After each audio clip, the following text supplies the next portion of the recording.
स्वागतम, सुस्वागतम, सुप्रभात।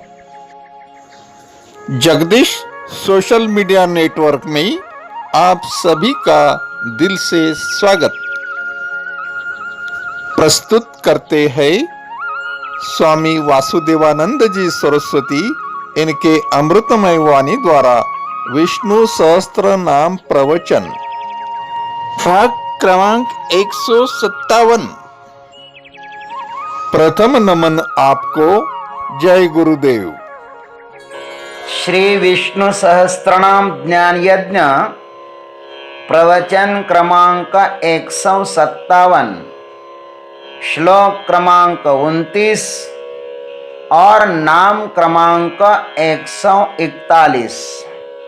ओम त्र्यंबकं यजामहे सुगंधिं पुष्टिवर्धनम् उर्वारुकमिव बन्धनान् मृत्योर्मुक्षीयमामृतात्।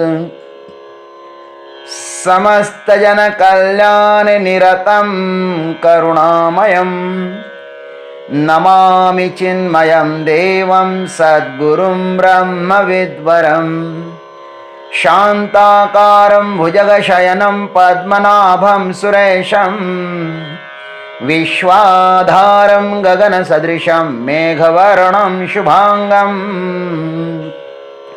लक्ष्मीकान्तं कमलनयनं योगिभिर्ध्यानगम्यं वन्दे विष्णुं भवभयहरं सर्वलोकैकनाथम्। भ्राजिष्णुर्भोजनं भोक्ता सहिष्णुर्जगदादिजः अनघो विजयो जेता विश्वयोनिः पुनर्वसुः। ॐ भ्राजिष्णवे नमः। ओम तत्सत।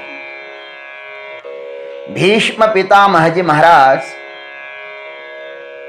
भगवान के चतुर्भुज नाम का वर्णन करते हुए कहते हैं कि समस्त विश्व भगवान के चतुर्भुज से चारों भुजों के द्वारा पकड़ा हुआ है। माने भगवान के जो हाथ है प्रत्येक वस्तु तक पहुंचते हैं। भगवान सबको एन केन प्रकार से सहायता करते हैं, वो पालन पोषण करते हैं सबका। लेकिन जो सबका पालन पोषण करता है वह ज्ञानी भी होना चाहिए। तो इसलिए भगवान कितने ज्ञानी हैं, तो अब उन्हें इस भ्राजिष्णु नाम से कहते हैं। भ्राजिष्णु का अर्थ होता है एक रस प्रकाश स्वरूप, जो परमात्मा प्रकाश स्वरूप है। यहां पर प्रकाश का अर्थ ज्ञान होता है। भाष्यकार लिखते हैं प्रकाशैक रसत्वात् भ्राजिष्णु, एक रस प्रकाश स्वरूप ज्ञान स्वरूप होने के कारण परमात्मा भ्राजिष्णु है। उनका जब भी साक्षात्कार होगा वह प्रकाश के रूप में ही होगा, ज्ञान के रूप में भी होगा। प्रकाश के बिना संसार का अस्तित्व असंभव ही है। थोड़ा विचार तो करिए, हमारे पास यदि कुछ भी ज्ञान न होता तो हमारा जीवन कैसे होता है। अरे भाई, प्रकाश के बिना संसार का अस्तित्व असंभव ही है। हमारी इंद्रियां बाहर भी देखती है ना,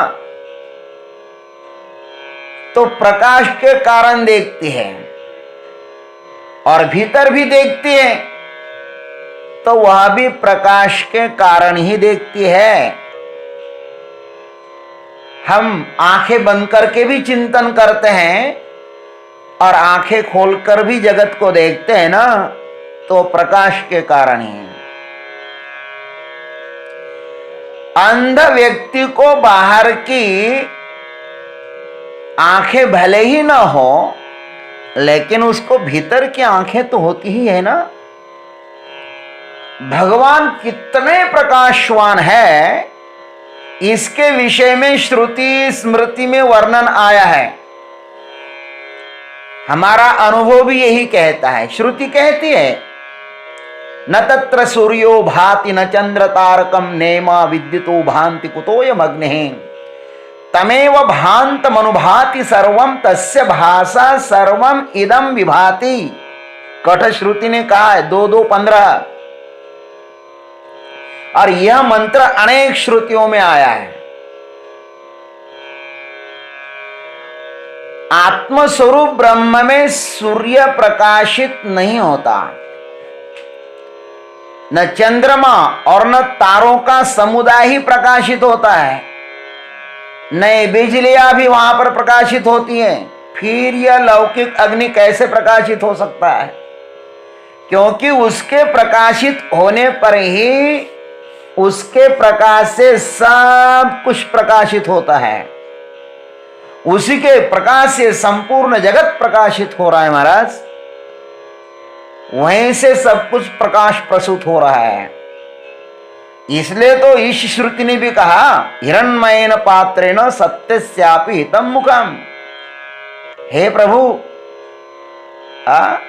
सत्य स्वरूप आप आदित्य मंडलस्थ ब्रह्म का द्वार स्वर्ण के समान चमकीले व्यष्टि समष्टि अहंकार रूप ज्योतिर्मय पात्र से ढका हुआ है। प्रकाश से ढक जाता है। क्या बढ़िया बात है। आप ईशावास्य श्रुति में इसको पढ़ लेना, वहां पर बहुत विस्तृत वर्णन किया है हमने भी। परमात्मा ही परमात्मा को ढक लेता है। नाहं प्रकाशः सर्वस्य योग माया समावृतः। और आप ही तो आपको ढक सकते हो, और आप ही अपने को उघाड़ सकते हो। इसलिए कहा है कि भगवान कहते हैं कि मैं सबके सामने प्रकाशित नहीं हो सकता, मैंने अपने आप को ढक लिया है। प्रत्येक व्यक्ति अपने आप को ढक लेता है। गीता जी में भी कहा है, न तद्भासयते सूर्यः न शशांको न पावकः अथवा यदादित्यगतं तेजः जगद्भासयते अखिलम् यच्चंद्रमसि यच्चाग्नौ तत्तेजो विद्धि मामकम्। अथवा अर्जुन ने कहा, दिवि सूर्य सहस्रस्य भवेद्युगपदुत्थिता इति भासदृशा स्यात् भासस्तस्य महात्मनः। क्या बढ़िया, ये इतने सुंदर सूत्र है ना, इस पर जितना विचार करो ना भाई उतना कम ही है। यदि आकाश में एक साथ हजारों सूर्य एक समय प्रकट हो जाए, दिव्य सूर्य सहस्रस्य भवेत् युगपदुत्थिता, तो भी उन सबका प्रकाश मिलकर उस विश्वरूप परमात्मा के सदृश शायद ही हो। वो कितना प्रकाशवान होगा। जैसे जैसे हम भीतर प्रवेश करेंगे ना, वैसे वैसे हमको पता चलता है बाहर भीतर वही परमात्मा व्याप्त है। ऐसे ज्ञान स्वरूप परमात्मा का हमें सदैव अपने भीतर अनुसंधान करना चाहिए। हमारी इंद्रियां जहां तक जाते वह परमात्मा ही है। ऐसा जानो, यत्र यत्र मनो याति तत्र तत्र समाधय, अथवा जे जे दृष्टि दिसे ते ते हरि रूप। मछली जहां पर भी जाती है वहां पर पानी ही तो होता है ना। पानी के बिना मछली का अस्तित्व नहीं होता। वैसे ही परमात्मा के बिना हमारी इंद्रियों का अस्तित्व नहीं होता। प्रत्येक इंद्रिय के मूल में हमें परमात्मा का साक्षात्कार होता है। परमात्मा के बिना आंखें कैसे देखेगी? देख ही नहीं सकती। लेकिन ध्यान रखना, एक समय आएगा कि आंख तो होगी, किंतु वह देख नहीं पाएंगे। कान तो होंगे किंतु वे सुन नहीं पाएंगे। अतः यह महाभयानक प्रसंग आने से पहले ही यह जान लो भाई, किस कान किसके द्वारा सुन रहा है, आंख किसके कारण देख रही है, मेरी वाणी किसके कारण बोल रही है, नाक किसके कारण सूंघ रहा है, उस कारण को तो देख लो, कारण मीमांसा तो कर लो। ये जगत प्रकाश है और भ्राजिष्णु परमात्मा प्रकाशक है। जगत प्रकाश प्रकाश करामू। इस भ्राजिष्णु के बिना हमारी इंद्रियां कुछ भी नहीं कर सकती। भ्राजिष्णु यह हमारा बड़ा ही प्यारा स्वरूप है मेरे भाई। इसका सदैव साक्षात्कार करना चाहिए। यह दृष्टा रूप से हम सभी के भीतर विराजमान हैं।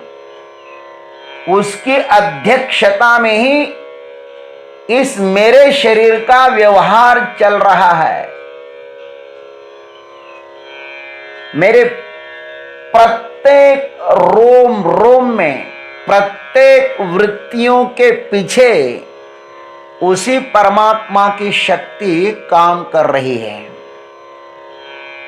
आश्चर्य तो यह है, उसका अनुभव कर सकता हूं, उसका साक्षात्कार कर सकता हूं, लेकिन इन आंखों से नहीं है, वो तो ज्ञानमय आंखों से। भगवान भी कहते हैं ना कि इस चर्म चक्षु से उस परमात्मा को तुम नहीं देख पाओगे। कितनी सुंदर बात कही है भगवान ने। चर्म चक्षु से नहीं देखा जाएगा, वो ज्ञान चक्षु से देख, पश्यन्ति ज्ञान चक्षुषः। इसलिए अपने ज्ञान की जो आंखें हैं ना, उसको खोलो। गुरु कृपा से वो खुलती है, ईश्वर कृपा से वो खुलती है। इसलिए उन आंखों को खोलो और फिर उसका अनुभव करो। फिर भगवान दिव्य चक्षु देंगे। ये भ्राजिष्णु परमात्मा प्रकाश के रूप में, ज्ञान के रूप में हम सब के भीतर बैठे हुए हैं। इसलिए आइए हम सभी लोग उनको कृतज्ञता पूर्वक नमस्कार करते हैं और कहते कि हे प्रभु, द्वार उघड़ बया, द्वार उघड़। हमारे लिए हे परमात्मा, आप अपना द्वार खोल दीजिए। परमात्मा ही परमात्मा का द्वार खोल सकते हैं, इसलिए उनको प्रार्थना हमें करना चाहिए कि हे परमात्मा, अपना द्वार अब खोल दीजिए प्रभु। अग्ने नय सुपथाराय, हे प्रभु हमको आप अच्छे मार्ग से ले चलिए। बस यही हमारी आपके श्री चरणों पर प्रार्थना है। जय गुरुदेव, जय जगदीश्वर, जय जय महाकाल। देवियों एवं सज्जनों, अभी आप सुन रहे थे स्वामी वासुदेवानंद जी सरस्वती इनके अमृतमय वाणी द्वारा विष्णु सहस्त्र नाम प्रवचन का अगला भाग सुनने के लिए कल सुबह फिर उपस्थित होंगे। हरि ओम।